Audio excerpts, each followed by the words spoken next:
The Pirate Who Chased the Horizon.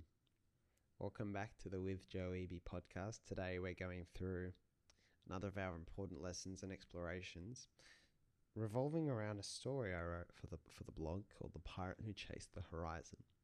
So I'll riff on this a little bit and I guess tell you the crux and the necessary details of the story, and you can go through the whole post later later in your day if you so wish. So this whole story is around a boy who grows up in a sea village. And in that sea village, they really ramp up the idea that there's this ultimate treasure that lies in the place where the sky meets the sea. The ultimate paramount treasure that no one's ever found. No one's ever made it there. It's a myth. So to get it, you have to go to that edge. And the boy, for his early prowess that he shows as a young sailor and on the waters, they tell him over and over that you could be the one, you could be the one, you could be the one that finds that treasure on the horizon. So the young boy, thinking, wow, shit, that'd be pretty cool. This is like my destiny, right? Grows up, becomes a pirate, and he hires a crew and they set sail. And as he sets sail, he's kind of put off by how lazy and slack everyone is around him. Right, and he gets frustrated. There's this old drunk who's always hobbling around, needs someone to help him, this old fat guy, and he gets really annoyed with the drunk because he's not taking the mission and the quest seriously. He also thinks lowly of one of the other pirates who always hides up in the crow's nest of the ship, way up high, and he gets frustrated at him. But then one day he's talking to the drunken sailor and realizes that he's not actually drunk, he's actually a cripple. But because he'd been so focused on the quest, he had overlooked these details right in front of him because he's anxious about reaching the treasure, and anxious because they never actually get closer to the point where the sky meets the sea. So he's deeply frustrated, but he's realizing, the guy who I thought was drunk is just a cripple, and the guy who's up in the crow's nest is actually looking out for us all, and he's not actually shy, and I've misunderstood my whole situation. And the cripple pirate says to the main pirate, the captain, and asks him why he wants to reach the horizon. And the pirate says, you fool, to reach the treasure. And the cripple says, well, why do you want the treasure? And the pirate looks at him, he's dumbfounded, and he says, so I can have untold riches, the glory of our village, legacy on the seas, so I can have it all. Okay, the cripple says again, is still dissatisfied, and he goes, so Captain, what is the treasure? And the pirate looks at him, now more impatient than ever, and says, how am I supposed to know? Right? And the whole point is then, I guess, the cripple asks the captain, say it was untold riches, say it was all the gold in the world, asks him, what would you do with all the gold in the world? What would you do with it? And the captain obviously doesn't have an answer. And the whole reflection at this point in the story is that the ideal he's chasing is not for anything really substantial. It was actually principally the idea planted in him as a child that he would be the one to go and find this treasure. It's this myth that was planted in him by his culture, that he did not author, that he did not compose on his own, he did not freely choose, but yet it has driven him, and he's been unable to identify how non-substantive it is. In the same way we talked about a couple of episodes ago, to use water again, that metaphor of the water and the stream, and thinking you're independent but just heading in the same direction as everyone else. So it's an interesting little story in that the cripple and the captain then debate what they would do with the money. And the cripple says, if I had all that treasure in the world, I would buy this boat off you and then throw away the rest. And the captain's shocked and he says, why? And he says, because everything I want is on this boat. And you're ruining it because you're a real kind of a captain, because you're so anxious about reaching the horizon that never gets any closer. And that's when the captain looks around and actually revels in instead of going below ship to go over his plans and everything, He actually takes an evening to watch all his crew celebrate life, drink and dance and whatever, and tell jokes and stuff around a fire, whatever it is, and just taking in the moment. And it's this balancing act, it's just this balancing act. Realizes the quest. So this is an important story for me, just as a way to try and unpack in my mind some elements, right? To kind of to now talk about it is the ideas, and when they get planted into us, they're planted into us when we're very impressionable and young.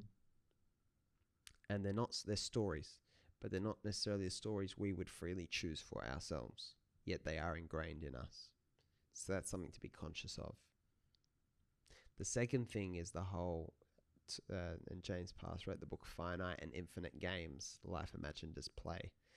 And the game that can't end, right? Infinite game is the horizon, reaching the horizon. You will never actually approach the horizon, which is the whole tragic part of the story, the foolish part of the story, the overlook, right? That's why the captain's a bit of an idiot. Chasing something that never actually gets closer. And there's this graph I fell in love with when we're doing our book that Jordan Jensen helped. All right, on YouTube I'm showing it. Sorry if anyone who's just listening, but it's in the blog post. Probably not even that visible the way I showed it there.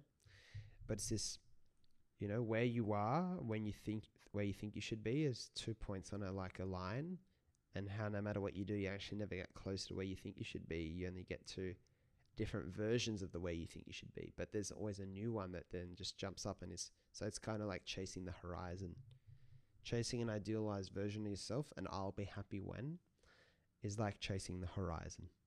And that's the point of this. That's the point I guess I was fishing at with the story. Never gets closer. So what you have to do then, once you realize you never get closer, which the captain eventually realizes, you have to start adjust. You have to enjoy where you are. That's the only thing left.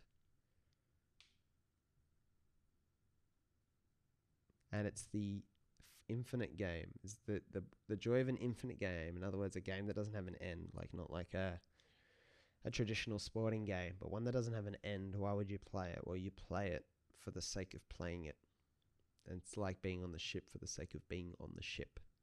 Being the crippled pirate, who, though crippled, has a great quality of life because his requirements are just so simple. And because of that, ultimately, you get to sail the course that is worth sailing rather than chasing the horizon. So the reflection question for today is, what are you chasing that's not getting any closer? What horizons are you chasing?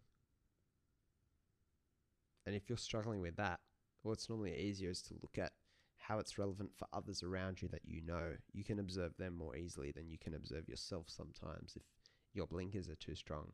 So maybe, who do you notice that is chasing a horizon, something that will never get closer?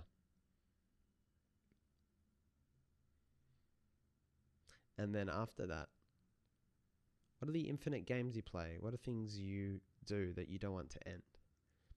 But then importantly, which are the finite games? Which are the things that you do them and your main priority when you're doing them is to get to the end? Because that's what we call chasing an outcome. It's for something to happen other than what you're doing right now. In other words, a classic example, not enjoying your job. You just want the day to be over. You want to get to the evening, or on Friday, you want to get to the weekend. That's an example of a finite game. An infinite game would be someone who enjoys their work, doesn't really care or doesn't want the workday to end. So contrasting experience, right? Which is obvious. Some people enjoy their work, some people don't. But when you think about the outcome, right? So if you're working towards treasure, you're not enjoying the sailing. You just want to get to the treasure. So the problem is, if it takes a long time to get to the treasure, you're not going to enjoy much of the journey there. So then it depends, is the treasure worth that journey? Because it might be. It's for you to judge. But then 2, three, is it the second point or the third? Whatever we're up to, how can you protect against that treasure not being worth the journey?